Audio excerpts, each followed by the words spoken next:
आपने सारी उम्र खुद अपना सीवी नहीं कभी बनाया क्योंकि आपने शुरू से ही सोच रखा था कि मैंने जॉब नहीं करनी? बट साहब मैं बड़ा रियलिस्टिक आदमी हूँ। मैं कहता हूँ कि इंसान को ना सेल्फ एनालिसिस करना चाहिए, और हमारी आधी कौम जो है ना वो गलत इसलिए जा रही है क्योंकि वो अपने आप को ओवर एस्टिमेट करते हैं। मैंने ज़िंदगी में कभी अपने आप को ओवर एस्टिमेट नहीं किया, तो कई लोगों को लगता है कि शायद ये गरूर की वजह से कभी नहीं बनाया। एग्जैक्टली ऑपोजिट स्टोरी है। जब हम लम्ब में पढ़ रहे थे ना, तो समर में डिफरेंट बड़ी बड़ी कंपनी आती थी, वो लोगों के इंटरव्यू लेते थे, फिर उनको कहते थे आपको इंटर्नशिप ऑफर करेंगे, फिर आपको जॉब करेंगे, मतलब सिटी बैंक्स और पीएनजीज जितने भी हैं।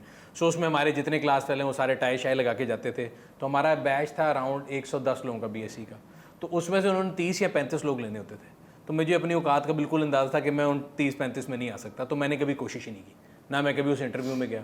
लेकिन जब हमारा 3rd ईयर आया और 4th ईयर में ग्रेजुएट करना था, तो मैंने सोचा कि यार फ़लाने ने फ़लानी जगह इंटर्नशिप कर ली, फ़लाने ने फ़लानी, उसको जॉब ऑफ़र आ गई, मैं कहाँ स्टैंड करता हूँ। तो मैंने रियलाइज़ किया कि मुझे कभी भी कोई बंदा जॉब ऑफ़र नहीं करेगा। मुझे बड़ी सेल्फ रियलाइजेशन थी, पार्शली बिकॉज मैं वो टाई सूट लगा के नहीं जा सकता। सेकेंडली मैं वो अंग्रेज़ी बोलने वालों में से नहीं हूँ। थर्डली मुझे लगता था कि मेरी एक नेचर है कि मैं बड़ा आज़ाद पसंद आदमी हूँ, मैं ये 9 से 5 वाला काम नहीं कर सकता। तो मुझे उस रियलाइजेशन से फिर मुझे रियलाइज़ हुआ कि यार बजाय इसके कि एक दीवार है और मैंने उसमें जाके लगना है, और आखिरी चौथे साल में जब अनएम्प्लॉयड हूँगा, तो उससे बेहतर है कि मैं कुछ सोचूं अपने बारे में। And I always say to people कि it's writing on the wall कि अगर आप लोग कहते हैं कि हमारे मुल्क में यूनिवर्सिटी और तालीम मसला है, मैं कहता हूँ तालीम मसला नहीं, अनएम्प्लॉयड मसला है। आप गली में जाएँ, हर गली में हर कोने में सबसे अच्छा कारोबार जो है ना तालीम का।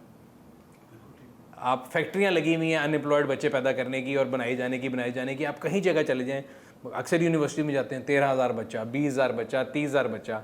वो 30,000, 13,000, 15,000, 50,000 हर साल ग्रेजुएट कर रहा है। क्या मार्केट में 50,000 जॉब है? नहीं है। देन आप उनको पहले बता दें कि बेटा एंटरप्रेन्योरशिप एक चीज़ है, खुद काम करो। खुद काम करने के लिए आपको शायद मेहनत ज़्यादा करनी पड़े, रूट लंबा हो, मुश्किल रास्ता हो, लेकिन आपको पता है कि आप एक अनएम्प्लॉयमेंट क्रिएट करने के बजाय आप बल्कि जब खुद काम करते हैं तो आपके साथ और लोगों का रिस्क जुड़ता है। तो ये रीज़न है कि मैंने ज़िंदगी में कभी सीवी नहीं बनाया। पाक व्हील्स का आइडिया कैसे आया? पाक व्हील्स का आइडिया भी सर अगेन, मैंने अगर सियासतदान बना तो मैं कहूँ जी मैं एक दिन सोया हुआ था, मैंने नींद में आया और मैंने कमाल कर दिया, ऐसा कुछ नहीं था। सो हनीफ भट्टी साहब हमारे को फाउंडर हैं, उन्होंने इस्लाम कराची में होते हैं। हनीफ भट्टी साहब ने 2003 में पाक व्हील्स शुरू किया, हम उनके साथ मेंबर से पाक व्हील्स के। आहिस्ता आहिस्ता 2008 में हमने उनसे कहा कि जी उनका इंटरेस्ट कम था, हमारा ज़्यादा था, हमने मेजॉरिटी शेयर्स ले लिए, मैंने और रज़ा ने, और वहाँ से हमने फिर इसमें डिफरेंट ऑप्शन डालना शुरू की। रज़ा जो है उसका आईटी का बैकग्राउंड था, मुझे गाड़ियों का शौक़ था, तो ऐसे हम एक दिन बैठे हुए थे, तो मैंने उसे कहा यार उसने कहा यार पाकिस्तान में ना आईटी बहुत ग्रो करेगी। ये बात है 2003-04 की। तब पाकिस्तान में आपको पता डायल अप होता था, फ़ोन के अंदर इंटरनेट की कॉन्सेप्ट नहीं था। तो मैंने कहा यार मुझे तो इंटरनेट कुछ समझ नहीं था, मुझे तो सिर्फ गाड़ियों को समझ आता है और मुझे कोई चीज़ समझ नहीं थी। उसने कहा यार why don't we start something जो कि गाड़ियों और इंटरनेट को मिला दे। So that's how PakWheels started. और इनिशियली हम एक प्लेटफॉर्म थे, पाकिस्तान का पहला सोशल मीडिया प्लेटफॉर्म था, इससे पहले कोई सोशल मीडिया एग्जिस्ट नहीं करता था। तो by virtue of being the first mover advantage हमें मिला। मार्केट में बहुत ज़्यादा गैप था, लोगों को बहुत एक जिसे कहते हैं ना एक खला था जिसको पूरा करना चाहते थे, हर लोग जो है ना गाड़ी के बारे में डिस्कशन भी करना चाहते थे। वो स्टार्ट किया, फिर आहिस्ता आहिस्ता पहली बारी किसी एक मेंबर ने कहा जी मैं अपनी गाड़ी बेचना चाहता हूँ, वो 2-3 घंटे के अंदर बिक गई। तो हमने कहा यार why not try online classified. पहले तो आपके सामने अखबारों में ऐड होते थे, मालिक मुल्क से बाहर जा रहे हैं, आर्मी अफसर के इस्तेमाल, लेडी डॉक्टर ने चलाई नहीं। वो 3-4 चीज़ें थी जो कुछ कम्युनिकेट नहीं करती थी। So by virtue of being superior, online classified एकदम बहुत ज़्यादा हिट हुए। और आज आप देख लें कि शिफ्ट कैसा है कि आप अखबार खोलें तो 4 ऐड होंगे, पाक व्हील्स पे 80,000 गाड़ी लगी हुई है। तो विद टाइम वो चीज़ें हम उसमें ऐड करते रहे, इंस्पेक्शन सर्विस ऐड की, ई कॉमर्स ऑफ पार्ट, जो लोगों का पेन पॉइंट था वो हमने उसको एड्रेस करने की कोशिश की है। और अल्हम्दुलिल्लाह 21 साल हो गए हैं। लोगों को लगता है कि शायद ओवरनाइट सक्सेस है, तो ओवरनाइट कोई नहीं सर, 21 साल से लगे हैं। इस मकाम तक पहुँचने में कितनी मुश्किलात का सामना करना पड़ा? बट सर मुश्किलात तो बहुत हैं, क्योंकि पाकिस्तान में अगर आप कोई भी काम शुरू करना चाहते हैं तो अल्हम्दुलिल्लाह आपको पता लगेगा कि ऐसे कई इदारे मौजूद हैं जो कि आपको रोकने की कोशिश करेंगे। जब आपको फैसिलिटेट करना चाहिए, दुनिया में उल्टा है। दुनिया में लोग कहते हैं जी स्टार्टअप जो है, अब अगर आज आप कहीं भी जाएँ तो वो कहते हैं जी स्टार्टअप जो है वो दुनिया में तरक्की करेंगे, दुनिया को लेके जाएंगे। हमारे मुल्क में टैक्स हो जाए, कोई भी गवर्नमेंट की पॉलिसी हो जाए, वो सब रिग्रेसिव हैं, वो सब आपको नीचे खींचने के ऊपर लगे हुए हैं। जब आप ऊपर चले जाएंगे तो सारे कहेंगे कि साड़ा भी हिस्सा सीगा, वो यानी 10 से रोकन चेगा। तो वो जो है इसलिए बड़ा मुश्किल जर्नी है, नॉट ईजी। और इसमें मेरा ख्याल है 2-3 चीज़ें बड़ी इंपॉर्टेंट है। कोई भी अगर एस्पायरिंग एंटरप्रेन्योर है तो there are no free lunches, hard work की कोई रिप्लेसमेंट नहीं है, कंसिस्टेंसी आपको चाहिए। और आपको ये बड़ा क्लियरली मैं बता दूं कि आपको एक सोर्स ऑफ इनकम पे आप रिलाई नहीं करते, आपको मल्टीपल जगह काम करने पड़ते हैं। और उस हार्डवर्क का मतलब ये है, मैं हर एक को एग्जांपल देता हूँ कि मैंने 2012 के बाद कोई संडे भी ऑफ नहीं लिया। सो बीन 12 साल हो चुके हैं, कोई हॉलीडे नहीं है, कोई संडे ऑफ नहीं है।